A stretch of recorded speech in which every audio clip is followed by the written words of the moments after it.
Hello guys, কেমন আছো তোমরা? আমি তো অনেক ভালো আছি। দুপুরে একটু ঘুমাইছিলাম, ঘুমের থেকে উঠে বিকালের জন্য রান্না করতে হবে, তাই আমি ছাদে চলে যাচ্ছি গাছে সিম হয়েছে কিনা এই যে দেখো। আর এখন আমি ছাদে উঠছি, এই তো সিঁড়ি দিয়ে আমি ছাদে উপরের দিকে যাচ্ছি। আর এই তো ছাদে আমি চলে এসেছি। এই যে দেখো দুপুরবেলা কত সুন্দর লাগছে ছাদে উঠে। আমার চারিদিকে শুধু সবুজ আর সবুজ।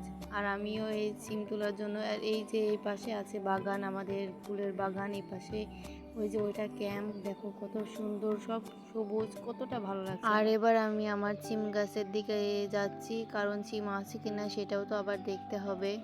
আর সত্যি তোমাদের বললে বিশ্বাস করবে কিনা, দেখো আমাদের ছাদটা কিন্তু অনেক বড়, অনেক বড়। আর এই যে দেখো ওই পাশে সিম গাছ আছে, আমি ওখানে এখন যাব। আর এই যে সামনে দেখো কতগুলো বস্তা, এ বস্তার ভিতরে আছে ঝাল গাছ, ছোট ছোট ঝাল গাছের চারা দিয়েছি। এগুলো অনেক সুন্দরভাবে হয়েছে, আর কিছুদিনের মধ্যেই ফুল চলে আসবে। এইগুলো গাছ কিন্তু ছোট থেকেই ঝাল ধরা শুরু করে।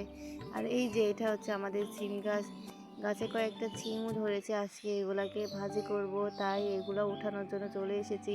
এই তো নিচের দিকে অনেকগুলো আছে, তাই আজকে মাঠের ওইদিকেও যেতে হবে। আর এখানে এই যে আমাদের কিছুদিন আগে একটা দুর্ঘটনায় আগুন লেগে এই টিনগুলো এরকম পুড়ে গেছে। এই যে এইখানে দেখো তোমরা কি অবস্থা হয়েছিল। আর তোমাদের কাছে আমার এই ভিডিওটা কেমন লাগলো অবশ্যই কমেন্ট করে জানাবেন। Bye bye.